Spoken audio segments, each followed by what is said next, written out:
Ok, vamos a empezar a grabar. Profe, bueno, ¿Sí? no, si no, preguntan después de la clase. Está Ok, bien. está bien. Me gustaría ver el problema 3. Este de acá. Dice, se utiliza una manguera para llenar de agua un contenedor cilíndrico grande de diámetro D y altura 2D, como en la figura. La manguera lanza el agua a 45 grados sobre la horizontal desde el mismo nivel que la base del tanque y está a una altura de 6 y está a una distancia de 6D. ¿Cómo se ilustra en la figura 2? Ignore la resistencia del aire y el grosor de las paredes del contenedor. Bosqueje las dos situaciones más extremas donde el agua apenas entra dentro del contenedor.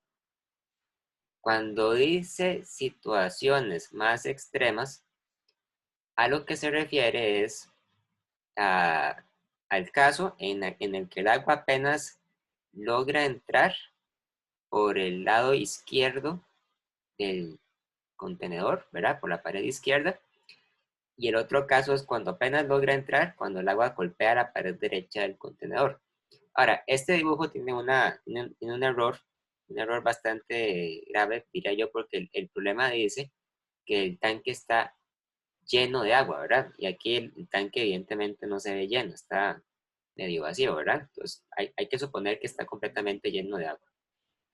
También dice, determina la rapidez de lanzamiento V sub 0 mínima para que entre el agua al contenedor, exprese su respuesta en términos de D y de G, o sea, de la gravedad, y repita determinando la rapidez del lanzamiento V sub 0 máxima. O sea, lo mismo, ¿verdad? Entonces vamos a hacer un dibujo de este problema.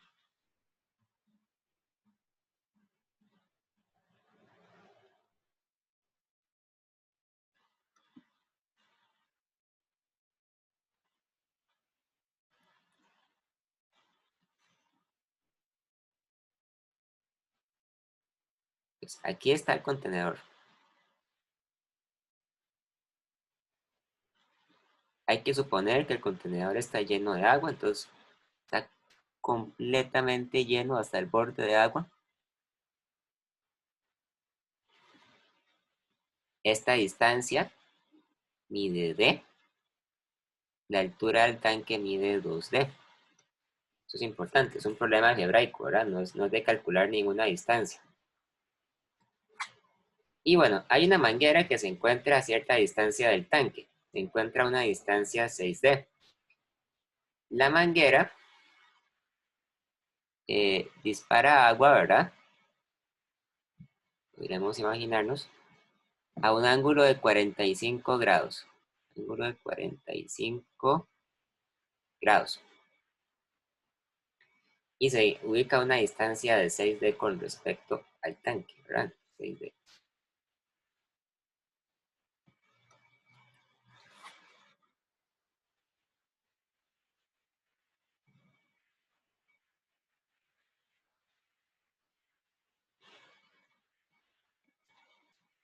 Entonces hay dos situaciones extremas en este problema. Una es que el agua salga lanzada de esta forma, ¿verdad? Que salga disparada y que apenas logre entrar por la pared izquierda del tanque. Y la otra situación es que la manguera, el agua salga disparada un poquito más rápido, ¿verdad? Y que apenas logre entrar dentro del tanque al golpear la pared derecha del tanque, ¿verdad? Obviamente, si se mueve un poquito más a la izquierda con respecto a la primera parábola, no entra, ¿verdad? Y si se mueve un poquito más a la derecha con respecto a la segunda parábola, tampoco va a entrar. Entonces, para cada uno de estos casos, nosotros podemos definir algunas de las cantidades relevantes a la hora de estudiar un problema de movimiento parabólico. Para empezar, tenemos dos casos, ¿verdad? Tenemos dos casos.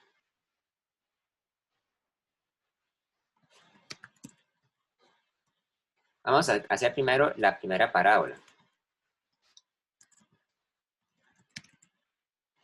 En el caso de la primera parábola, nosotros podemos decir que la posición inicial del agua, o al menos la posición inicial del objeto que es lanzado, ¿verdad? Es x inicial y podemos decir que es igual a 0. Es decir, ustedes pueden arbitrariamente decir que este punto de acá donde se encuentra la manguera es x inicial igual a 0 sin ningún problema. También podemos decir que la altura inicial a la que sale disparada el agua es 0 porque sale disparada desde el nivel del suelo, ni más arriba ni más abajo. Ahora, la cantidad que es desconocida para nosotros es la velocidad inicial, ¿verdad? No se conoce, es la que queremos encontrar. Entonces, esa cantidad va a ser una incógnita. La velocidad inicial, ¿verdad? Como vector, es una cantidad desconocida, pero sí sabemos que el ángulo con el que sale disparada es de 45 grados. Ahora bien, también tenemos conocimiento de las coordenadas finales que va a tener el agua en su movimiento. Ya sea en la parábola 1 o en la parábola 2, la altura final del agua, y final, va a ser 2D, ¿verdad? Porque va a terminar a una altura de 2D, que es la altura del tanque. La diferencia con respecto a la parábola 1 y a la parábola 2 es que el X final, en el primer caso, X final es igual a 6D, porque el agua avanza desde la manguera que está en el origen hasta este punto que se encuentra en la pared a 6D de distancia. Mientras que en la segunda parábola, el X final, hay que sumarle el grosor que tiene el tanque. Entonces el X final va a ser 7D. O sea, va a ir un poquito más para la derecha. Entonces, para la primera parábola tenemos X inicial igual a 0, Y inicial igual a 0, Y final igual a 2D, X final igual a 6D, y el ángulo con el que sale disparado el agua es de 45 grados. No conocemos cuál es la velocidad inicial. Esa sería la cantidad que no tenemos, digamos, el dato. Otro parámetro que no tenemos conocimiento es, por ejemplo, cuánto tiempo tarda el agua en llegar de la manguera a llegar al tanque. En ese caso, el tiempo sería otra cantidad desconocida. Y tampoco sabemos cuál va a ser la velocidad final. Entonces, hay que tener cuidado, ¿verdad?, con las limitaciones que tenemos para contestar. No tenemos conocimiento de todas las cantidades. La velocidad final es desconocida y el tiempo es desconocido. Entonces, lo que hay que hacer es una combinación, ¿verdad?, de la ecuación de movimiento rectilíneo uniforme en el eje X con las tres ecuaciones de movimiento de caída libre en el eje Y. Algo que se puede utilizar y que siempre es útil manejar bien es el hecho de que el mismo tiempo que tarda el chorro de agua en moverse en el eje Y, ¿verdad?, es el mismo tiempo que tarda el agua en avanzar en el eje X.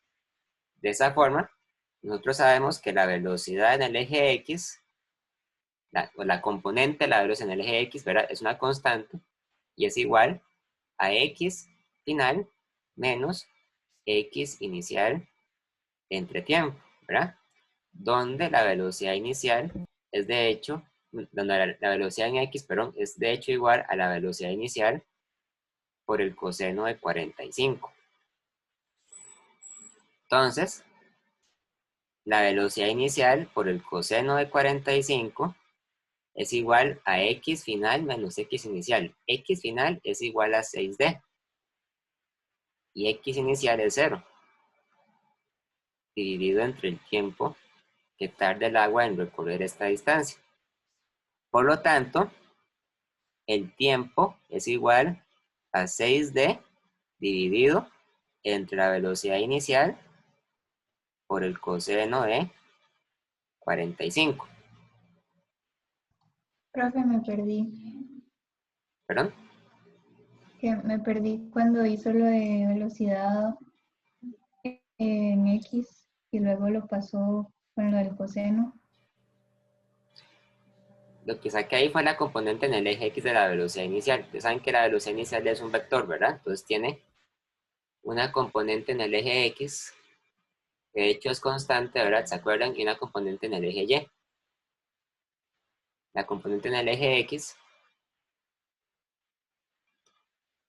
es igual a la velocidad inicial por el coseno de 45. Y en el eje Y, la velocidad inicial en el eje Y es igual a la velocidad inicial por el seno de 45. En este caso yo no le estoy llamando a esto la componente de la velocidad inicial en X porque la velocidad en X es constante, entonces no tiene sentido poner que es inicial, es la misma en todo momento. En cambio en el eje Y si es la inicial porque la componente en Y de la velocidad es variable, cambia con respecto al tiempo. Okay, entonces esta expresión de acá me da una fórmula para calcular el tiempo, pero todavía no la puedo evaluar porque a su vez depende de la velocidad inicial, que no conozco. Entonces, ahora nosotros podemos combinar esta expresión con una de las ecuaciones de movimiento en caída libre. La que más nos sirve en este caso es la que no depende de la velocidad final. De hecho, esa es siempre la ecuación que se utiliza, es la más conveniente. La que dice que y final es igual a y inicial más velocidad inicial y por el tiempo menos 1/2 por gravedad por tiempo al cuadrado. Ahora bien, como les acabo de decir, ¿verdad? La velocidad inicial en y, esta de acá, es la velocidad inicial por el seno de 45. Entonces, y final es igual a y inicial más velocidad inicial en y, es decir, velocidad inicial por el seno de 45 menos 1/2 por gravedad por tiempo al cuadrado. Y ahora lo que yo quiero hacer es, no, aquí me faltó el tiempo. Me lo comí, el tiempo acá. Lo que yo quiero es sustituir el tiempo por esta expresión que yo encontré acá. Porque de esa forma yo puedo dejar toda la ecuación en términos de velocidad inicial y la puedo encontrar. Recuerden que y final entonces es igual a 2D, la altura del tanque, ¿verdad? 2D es igual a y inicial es 0, más velocidad inicial por el seno de 45 por t. Entonces ahora voy a hacer esto. En lugar de escribir t, voy a abrir paréntesis y voy a escribir esto de acá. Voy a escribir 6d entre velocidad inicial por el coseno de 45.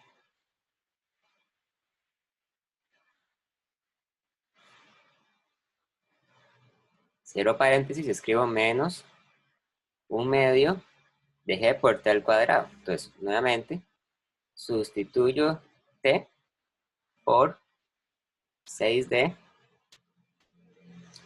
entre la velocidad inicial por el coseno de 45.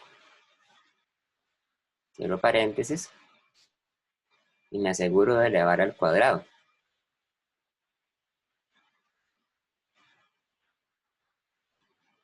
Muy bien. Entonces vean que ahora esta ecuación me sirve mucho porque esta ecuación me permite encontrar la velocidad inicial en términos de d y en términos de la gravedad. No depende, ya no depende del tiempo y tampoco depende de la velocidad final, ¿verdad? Que es un parámetro que no conocemos. Otra cosa de la que me doy cuenta inmediatamente es que... Una pregunta, al ¿sí? final de cuentas, el primer chorro o el segundo chorro tienen que tener el mismo ángulo, ¿verdad? Exactamente, lo que cambia Pero diferente velocidad inicial, por así decirlo. es la velocidad inicial, es lo que yo estoy encontrando, ¿verdad? Que es la velocidad inicial. Ok.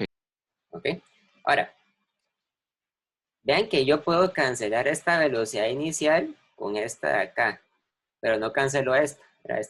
Esta se queda acá. Y otra cosa que puedo hacer para simplificar la ecuación es, bueno, dándome cuenta que yo estoy dividiendo seno entre coseno, ¿verdad?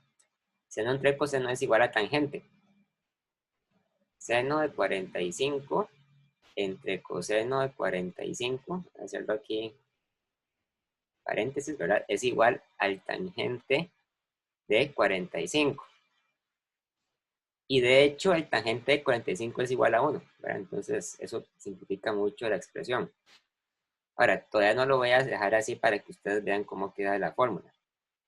Cuando yo lo simplifico, ahora entonces me queda 2D es igual a 6D por el tangente de 45, ¿verdad? Menos, ahora, yo tengo menos 1/2 de G por 6 al cuadrado, D al cuadrado, entre V inicial al cuadrado, coseno de 45 al cuadrado.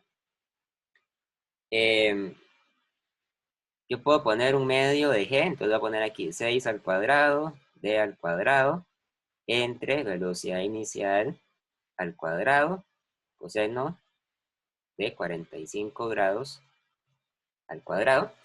Entonces tengo esta velocidad inicial aquí para despejar. No me cabe en esta página, así que voy a seguir en la siguiente. Lo que voy a hacer es que voy a copiar la ecuación como la había dejado y voy a continuar a partir de ella.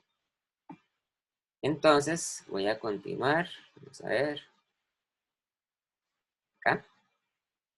La fórmula sería 2D es igual a 6D por el tangente de 45 menos 1/2 de G por 6 al cuadrado D al cuadrado, velocidad inicial al cuadrado, coseno al cuadrado de 45. Nada más déjenme revisar que no me haya pegado nada botado. ¿No? Ok. Vean que, como les dije antes, el tangente de 45 es igual a 1. Y otra cosa más es que ustedes pueden simplificar también la segunda fracción, ¿verdad? Porque ustedes pueden calcular cuánto es seno al cuadrado entre 2 por el coseno al cuadrado de 45. Esto es 36 entre 2 por 1/2. Entonces igual a 36. Entonces ustedes pueden hacerlo con el cálculo, ¿verdad? No hay ningún problema. Déjenme estar seguros de que lo hice bien. ¿Sí? 36. Ok. Entonces la fórmula queda 2D igual a 6D menos G por D al cuadrado entre la velocidad inicial al cuadrado. En otras palabras, les quedaría, ¿verdad? Que G por D al cuadrado entre la velocidad inicial al cuadrado es igual a 6D menos 4D, o sea, es decir, menos 2D, perdón, es igual a 4D.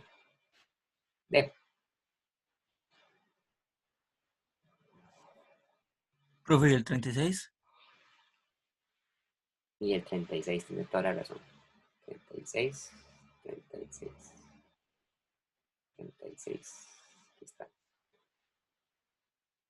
4D. Ahora bien, ustedes cancelan una D, ¿verdad? Saben que la D no es igual a 0, entonces la pueden cancelar. Y entonces quedaría que la velocidad inicial al cuadrado es igual a 36G D. O bien, que la velocidad inicial tiene una magnitud de raíz cuadrada de 36. Profe, el 4 faltó ahí. 6 veces la raíz cuadrada de G por D, ¿verdad? Y hasta ahí llega, ¿verdad? Porque ustedes después no pueden calcular cuánto vale porque el valor de D no lo dan. Es desconocido. Entonces Profe, queda Profe, el algebraico. 4 Faltó el 4 ahí. El 4 que canceló la D, pero el 4 seguía ahí. Ah, mira, tiene toda la razón. Cancela entre 4, entonces 36 entre 4 es 9, ¿verdad? 9, cierto, gracias. Me fue. Ahí está. 3 veces raíz cuadrada de G por D. Dependiendo de cuánto sea el valor de D, ustedes pueden evaluar eso. Ok, entonces esto sería, ¿verdad? Esto sería para el chorro 1. ¿Y el 9,8 de G? ¿O no se pone? No, porque el problema decía que lo dejara en términos de G y de D. Lo dejémoslo así. Ah, ok. Obviamente usted puede evaluar G, pero si no tiene D, entonces no puede hacer más, ¿verdad? Ok, entonces, ahora, la única diferencia con el chorro de la derecha es que para el chorro de la derecha la distancia X final es igual a 7D, ¿verdad? Entonces, vamos con el chorro 2. Para el chorro 2, igual teníamos X inicial igual a 0, X final igual a 7D, Y inicial igual a 0, Y final igual a 2D, Z es igual a 45 grados, y la velocidad inicial es desconocida, pero es diferente a esta, ¿verdad? Probablemente es diferente a 3 raíz cuadrada de G por D. Entonces, igual empezamos sacando una expresión para el tiempo. El tiempo se puede obtener a partir del hecho de que la velocidad en X es igual a X final menos X inicial entre tiempo, donde, ¿verdad?, la velocidad en X es igual a la velocidad inicial por el coseno de 45. Y esto de acá sería igual, ahora sería igual a 7D menos 0 entre t. Por lo tanto, t es igual a 7d entre la velocidad inicial por el coseno de 45 grados. Luego, escribamos y final igual y inicial más velocidad inicial en y por t menos 1/2 de gravedad por tiempo al cuadrado entre 2. Y sustituyamos, ¿verdad? Y final viene a ser 2d, y inicial es 0, v inicial sería entonces la velocidad inicial por el seno de 45 t. Ahora sería este t de acá.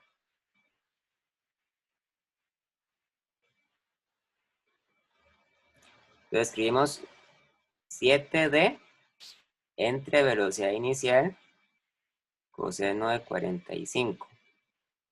Cerramos paréntesis, menos 1/2 de g por 7d entre la velocidad inicial por el coseno de 45 al cuadrado.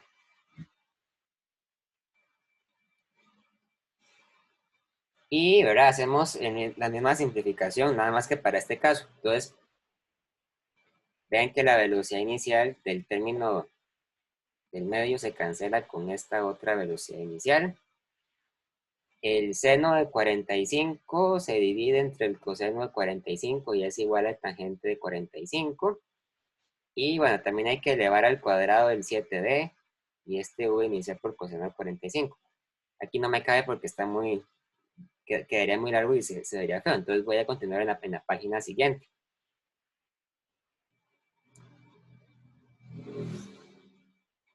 Decimos entonces que 2D es igual a 0 más, entonces aquí sería más velocidad inicial entre velocidad inicial, ¿verdad? Entonces cancela, más 7D tangente de 45. 7D tangente de 45. Menos 1/2 de G por 7 al cuadrado de al cuadrado entre velocidad inicial al cuadrado coseno al cuadrado de 45. Entonces recuerden, ¿verdad? Que el tangente de 45 es igual a 1, mientras que 7 al cuadrado entre 2 por el coseno de 45 al cuadrado es igual a 49. Entonces quedaría 2D igual a 7D menos G, perdón, menos 49 por G por D al cuadrado entre velocidad inicial al cuadrado.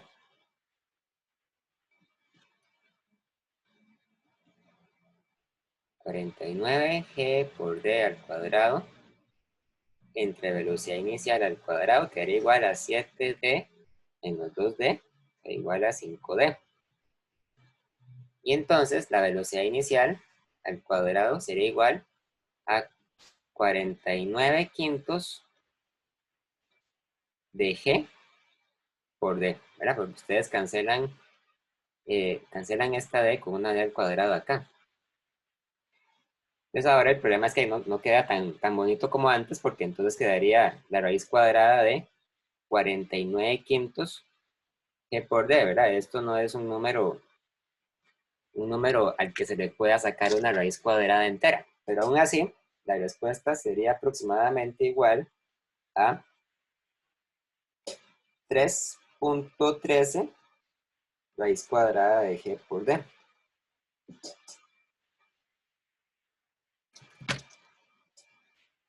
Entonces, a modo de resumen, ¿verdad? Teníamos que en el chorro 1, la velocidad inicial es 3 por raíz cuadrada de G por D. Mientras que en el chorro 2, la velocidad inicial es aproximadamente igual, ¿verdad? A 3.13 raíz cuadrada de G por D. Eso quiere decir que uno puede demostrar, ¿verdad? Que la velocidad inicial en el chorro 2 es mayor a la del chorro 1. ¿Es normal o es común que en ese caso en el resultado, aquellas partes que pueden variar, digamos G y D, sean iguales o pueden ser diferentes en respuestas diferentes? No, es la misma G y la misma D, ¿verdad? Porque estamos hablando del mismo problema. Estamos Sí, hablando pero digo del yo, mismo objeto. en problemas parecidos, debería ocurrir eso mismo con la G y con la D. Digo yo, que ocurra lo mismo, el mismo resultado una primera respuesta que en una segunda. No sé si me Que, expliqué. que la velocidad inicial da exactamente igual. Sí, con la variación de los números, nada más. Es que no entiendo, pero me podría, digamos, dar un ejemplo. Es que no entiendo, digamos, cuál es Ok, exactamente la duda. tenemos este problema Ajá, y qué sé yo, en la primera velocidad inicial me da 25 G al cuadrado D, ¿verdad? sí, sí. Y en el segundo, entonces tendría que darme algo, un número, pero con G al cuadrado D también. Ah, sí, claro, claro, claro. De hecho, tienen que ser, digamos, bueno, para este caso, ¿verdad? Tiene que ser siempre un número multiplicado por raíz de G de D. Porque, si ustedes ven, ¿verdad? Este factor de acá tiene que tener unidades de metro entre segundo. Digamos, por ejemplo, o sea, el problema no lo decía, pero digamos que hubieran dicho que D es igual a 1 metro, ¿verdad? Entonces, si D fuera igual a 1 metro, la velocidad inicial hubiera sido 3 por raíz cuadrada de 9.8 metros entre segundo al cuadrado por 1 metro, ¿ok? Entonces, vean cómo se comportan las unidades acá. Ustedes están calculando una cantidad que tiene unidades de metro por metro entre segundo al cuadrado. O sea, esto es metro al cuadrado entre segundo al cuadrado. Pero como está metido dentro de una raíz, ¿verdad? Entonces, las unidades también se le sacan raíz. y esta cantidad queda con unidades de metro entre segundo. De hecho, el valor que daría esto sería, ¿cuánto sería? 3 por raíz cuadrada de 9.8. Sería 9.39 metros entre segundo. Y para este caso sería 9.80, prácticamente 9.80 metros entre segundo. Perdón, 9.80. Lo digo para llamar la atención sobre el hecho de que si ustedes, por ejemplo, la respuesta les hubiera dado que la velocidad inicial era 3 por raíz cuadrada de g por d al cuadrado, algo así, ¿verdad? Eso, así, de primera entrada, esto está malo porque la cantidad que está del lado derecho no tiene unidades de velocidad, tiene unidades diferentes. Entonces no puede estar bien, no puede estar correcto. Siempre para que una respuesta esté correcta, las unidades tienen que calzar, tienen que coincidir. Si no coinciden, algo que está mal, algo que está faltando.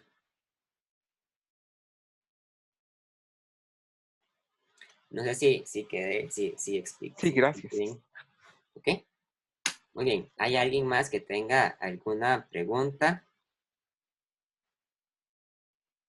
Profe, digamos, la primera pregunta del examen nada más era dibujar los dos chorritos como lo hicimos, como las parábolas, ¿o qué era? La primera pregunta era nada más hacer este dibujo, claro, era hacer esto. Era la parte más importante porque es con la que usted demuestra que usted está, digamos, comprendiendo lo que le están pidiendo, ¿verdad? Y a partir de ahí usted contesta el ejercicio. Ok.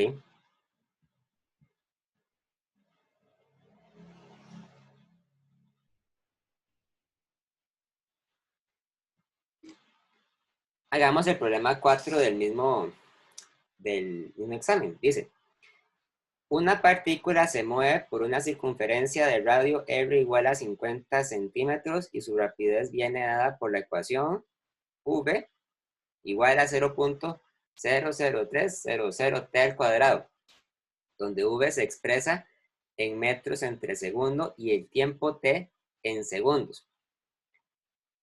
¿Qué unidades debe tener la constante 0.00300 para que la ecuación anterior sea dimensionalmente correcta? Es lo mismo que hemos estado hablando desde el puro principio, las unidades. ¿Cómo calculamos las unidades de una cantidad? B. Hay el tiempo total de recorrido cuando v es igual a 30 centímetros. La pregunta C dice, calcule la magnitud de la aceleración de la partícula en el momento en que su rapidez es de 30 centímetros entre segundo. Ahí no dicen si es aceleración lineal, centrípeta, tangencial, angular. Entonces, eso hay que deducirlo, ¿verdad? Hay que deducirlo del contexto. Ahora vamos a ver cómo lo hacemos. Entonces, vamos de vuelta a la pizarra.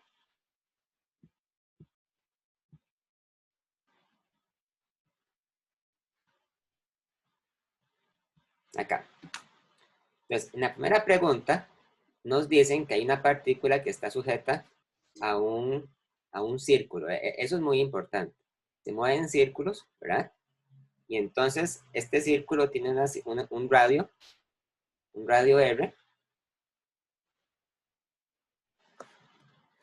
Y la partícula está ahí, ¿verdad? Se está moviendo. Se encuentra en un punto dado y avanza. Se mueve con cierta velocidad. Esta velocidad tiene que ser la velocidad tangencial, porque esta velocidad se mide en metros por segundo. Es decir, que es la velocidad tangencial. Y el problema nos dice, de entrada, que la velocidad tangencial se puede calcular con la fórmula 0.00300 t al cuadrado. Pues por aquello, esa cantidad tiene muchas cifras significativas. El radio de la circunferencia es de 50.0 centímetros. Vamos a dejarlo como viene ahí, 50.0 centímetros. Entonces, la primera pregunta dice, averigüe las unidades de la constante 0.00300, ¿verdad? En este caso es particularmente fácil ver cuáles son las unidades de esa cantidad, porque ustedes pueden despejarla fácilmente de la ecuación. ¿verdad? Vean que ustedes saben que según esto, entonces, 0.00300 es igual a la velocidad tangencial entre t al cuadrado. La rapidez tangencial, ¿verdad? Entonces, ¿cuáles son las unidades del 0.00300? ¿Verdad? Son las unidades de la rapidez tangencial entre el tiempo al cuadrado. La rapidez tiene unidades de distancia entre tiempo y el tiempo, unidades de tiempo, ¿verdad? Entonces, tiempo al cuadrado. Eso quiere decir que las unidades de esto deberían ser metro entre segundo al cuadrado. O bien, metro entre segundo a la 3, que es más fácil. Entonces, para ser más específicos, la rapidez tangencial o velocidad tangencial se calcula como 0.00300 metros entre segundo a la 3 por tiempo al cuadrado. ¿Verdad? Ahí lo único que hice fue encontrar las unidades para esa constante de manera que a mí me convenga para que la velocidad esté bien, ¿verdad? Que la velocidad tenga unidades de metro entre segundo. Es lo que yo quiero asegurarme. Entonces, hasta ahí todo bien, ¿verdad? La pregunta luego dice, halle el tiempo total del recorrido cuando la rapidez es de 30 centímetros entre segundo. Esto simplemente es despejar, ¿verdad? Si ustedes tienen que esta es la parte de ustedes tienen que la rapidez es igual a 30 centímetros entre segundo.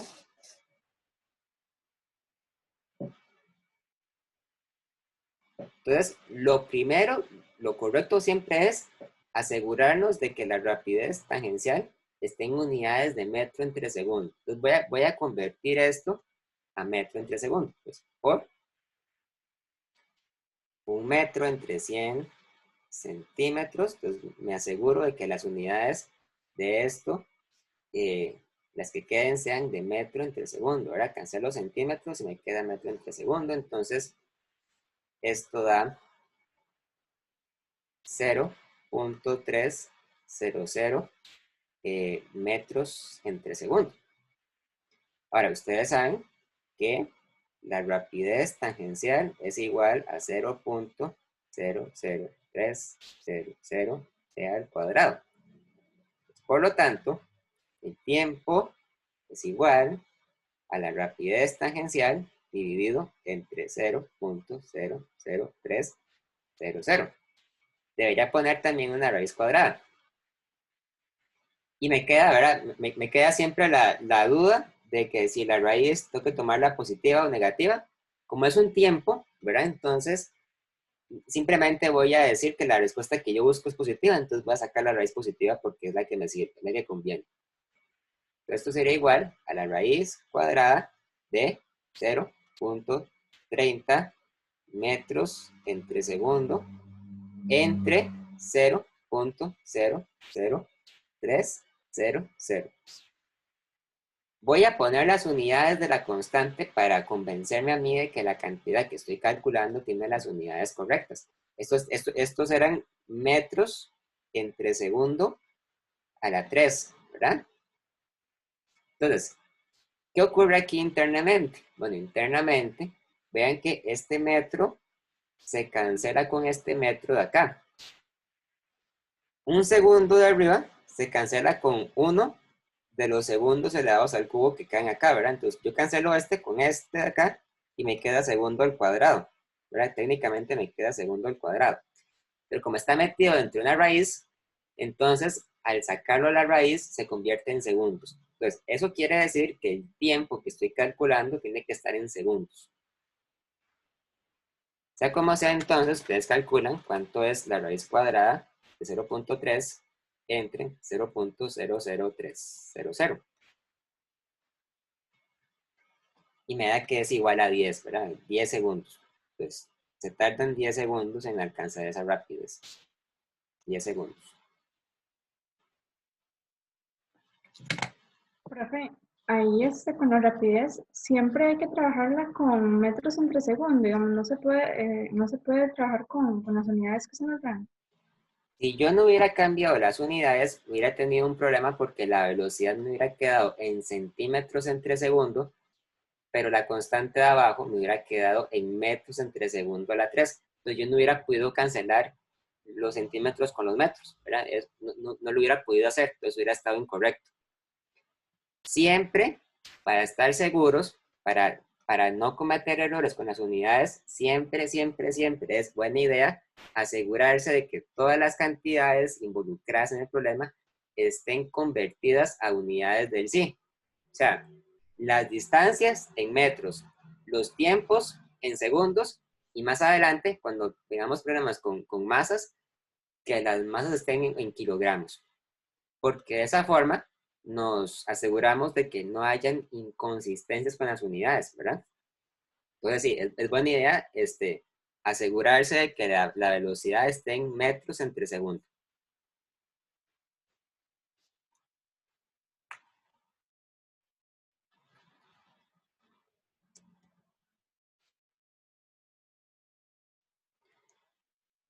Ahora bien, la última pregunta dice, calcule la magnitud de la aceleración de la partícula en el momento en que su rapidez es de 30 centímetros entre segundo. O sea, a los 10 segundos, ¿verdad? Porque ya sabemos que ese es el tiempo que toma alcanzar esa velocidad. Entonces vamos rápidamente a hacer otro dibujo del problema para explicar nuevamente qué es lo que estamos haciendo. Tenemos una partícula en movimiento circular, ¿verdad? Entonces dibujo el círculo, dibujo el radio del círculo,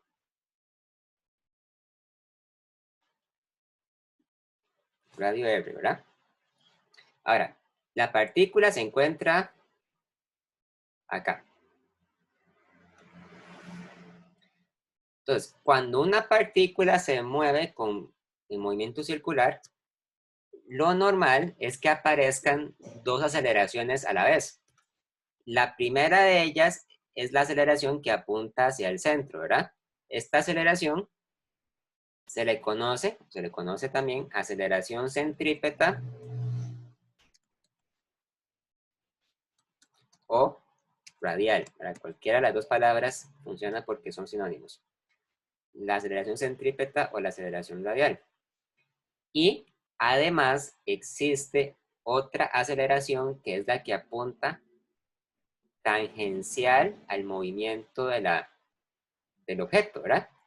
Esta aceleración se le conoce como la aceleración tangencial. Y cada una de ellas tiene una fórmula diferente. Ahora, la pregunta dice, determine la aceleración total o la magnitud de la aceleración. Entonces, el vector de aceleración va a ser un vector que se calcula sumando vectorialmente las dos aceleraciones. Entonces, ¿qué es lo que hace uno? Bueno, uno lo que hace es que uno traza, ¿verdad? Traza un vector que sea la suma vectorial de las dos. Entonces, ustedes lo que hacen es que ustedes, por ejemplo, copian, vamos a ver, copian la aceleración tangencial, la copian acá, ¿verdad? Y la suman a la centrípeta, entonces el vector de aceleración total sería esta flechita de acá, sería este vector. Entonces, esto va a ser mi vector de aceleración total. Gráficamente se ve así, pero en la práctica es muy fácil de calcular. ¿Por qué? Es fácil de calcular porque tenemos la certeza de que siempre, para cualquier momento de tiempo dado, se forma un ángulo de 90 grados entre la aceleración tangencial y la aceleración centrípeta. Entonces, aquí hay un ángulo de 90 grados, aquí hay un ángulo de 90 grados, y por lo tanto, ustedes pueden calcular el vector de aceleración total como si fuera la hipotenusa de un triángulo en el que los catetos son la aceleración centrípeta y la aceleración tangencial, ¿verdad? Entonces, para recordar, ¿verdad? De la clase pasada, la aceleración centrípeta era igual a la velocidad tangencial al cuadrado dividido entre el radio, ¿verdad? Por definición, por fórmula. En este caso, sabemos que la velocidad tangencial es una función del tiempo. Entonces, es igual a 0.00300 metros entre segundo a la 3 por tiempo al cuadrado. Cierro paréntesis y elevo al cuadrado de nuevo, ¿verdad? Y luego divido entre R. R era el radio del círculo. R era igual a 50.0 centímetros. Pero lo mismo, ¿verdad? Tenemos que asegurarnos de que nuestras cantidades estén todas en unidades del sí. Entonces voy a convertir esta cantidad a metros. 50 centímetros es medio metro, ¿verdad? Entonces esto es igual a 0.500 metros. Entonces dividimos entre 0.500 metros. La pregunta dice, ¿cuánto vale la aceleración cuando la velocidad alcanza los 30 centímetros entre segundo? Bueno, ya sabemos por la parte B que eso ocurre cuando el tiempo es igual a 10 segundos, ¿verdad? Entonces ustedes calculen aquí. La aceleración tangencial sería igual a 0.00300 metros entre segundo a la 3 por 10 segundos al cuadrado.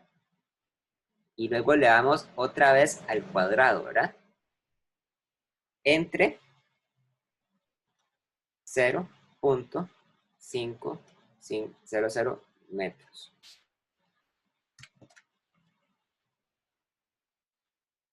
Calculamos cuánto da.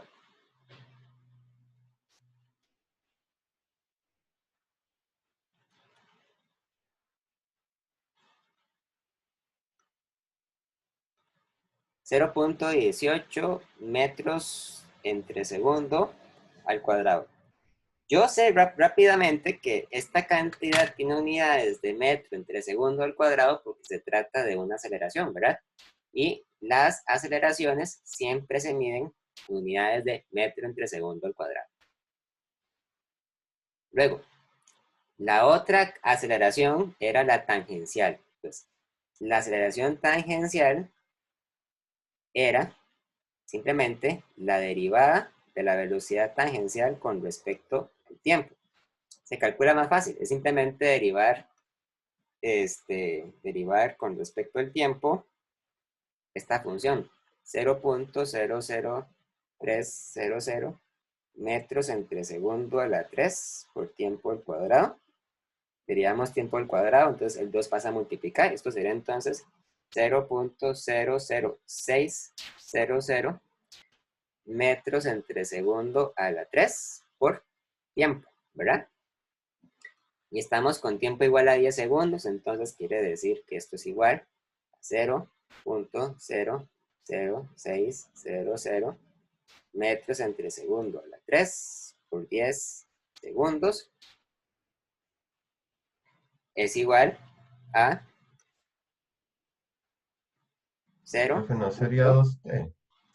¿No sería qué? 2T. Sí, pero ya lo puse, digamos, al poner un 6. Ya lo vi. Gracias, profe. Ok. Entonces esto sería 0.06, ¿verdad? 00 metros entre segundo al cuadrado. Ven que aquí, ojo, aquí ya multipliqué por 10, ¿verdad? Y tiene un 0.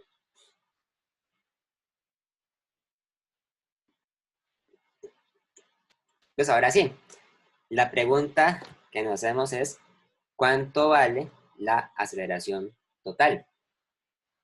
Entonces, la aceleración total sería igual a la raíz cuadrada de la aceleración centrípeta al cuadrado más la aceleración tangencial al cuadrado, ¿verdad? Eso sería simplemente aplicar Pitágoras, diríamos, prácticamente, ¿verdad? Pitágoras. Entonces, igual a la raíz cuadrada de 0.18 metros entre segundo al cuadrado más 0.06 metros entre segundo al cuadrado. Cerramos raíz y calculamos. Ustedes traten de hacerlo también para comprobar que les dé lo mismo.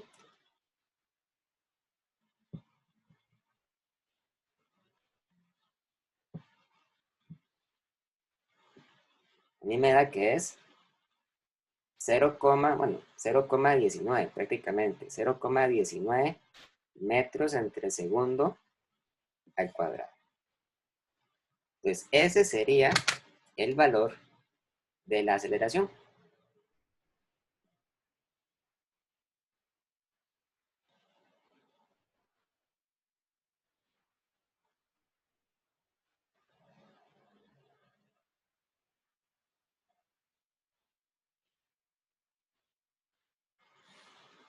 Y ya estaríamos con este ejemplo resuelto. ¿Hay alguna duda? ¿Alguna pregunta? Profe, en el examen, digamos, si este tipo de ejercicios con solo dar la respuesta en números está bien, o hay que escribir como la aceleración, tal y tal, es de, y así. O sea, si es un problema de quiz, pues obviamente usted nada más da la respuesta, ¿verdad? Porque los quizzes son preguntas de selección única. Sin embargo, si es un problema de examen, lo correcto es que ustedes se extiendan verbalmente lo más posible en su respuesta, ¿verdad? O sea, que ustedes expliquen con sus palabras por qué hacen tal cálculo, por qué hacen tal paso, ¿verdad? Siempre es buena idea que ustedes metan dentro de sus cálculos siempre las unidades, en todas las cantidades, porque de esa forma ustedes se ayudan a ustedes mismos a asegurarse de que lo está haciendo bien, ¿verdad? Y además sirve como justificación en la respuesta para que usted diga que la cantidad que usted calculó tiene tales unidades. Entonces, en un examen de desarrollo, siempre tenemos que asegurarnos de que las cantidades tengan las unidades, de que ustedes justifiquen con sus propias palabras, hago tal y tal paso para calcular tal y tal cosa, ¿verdad? La respuesta correcta es tanto, ¿verdad? Así en palabras, para que no haya ninguna duda, porque en caso de que ustedes, ¿verdad?, contesten el examen y cometan un error, ¿verdad? Entonces, eso ayuda a que la persona que revisa identifique con mayor claridad cuál fue el error, ¿verdad? Y si ustedes saben, y si ellos saben cuál fue el error, es más probable que entonces no los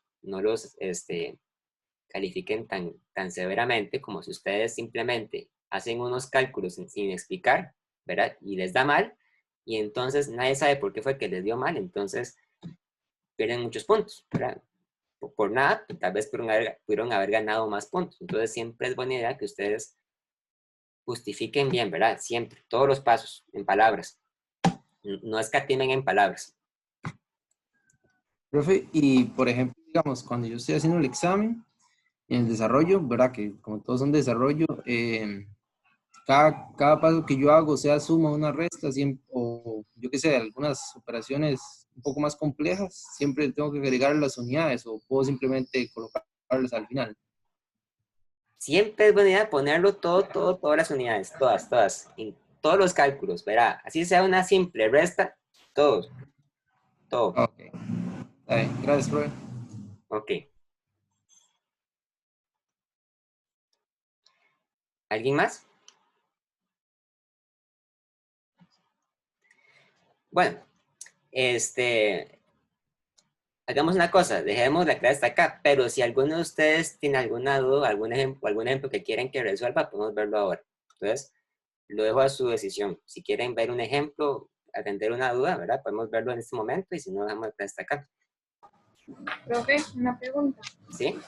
Bueno, es con respecto al quiz de la semana pasada, para que se me pueda aclarar el procedimiento, cómo se analiza cierto problema,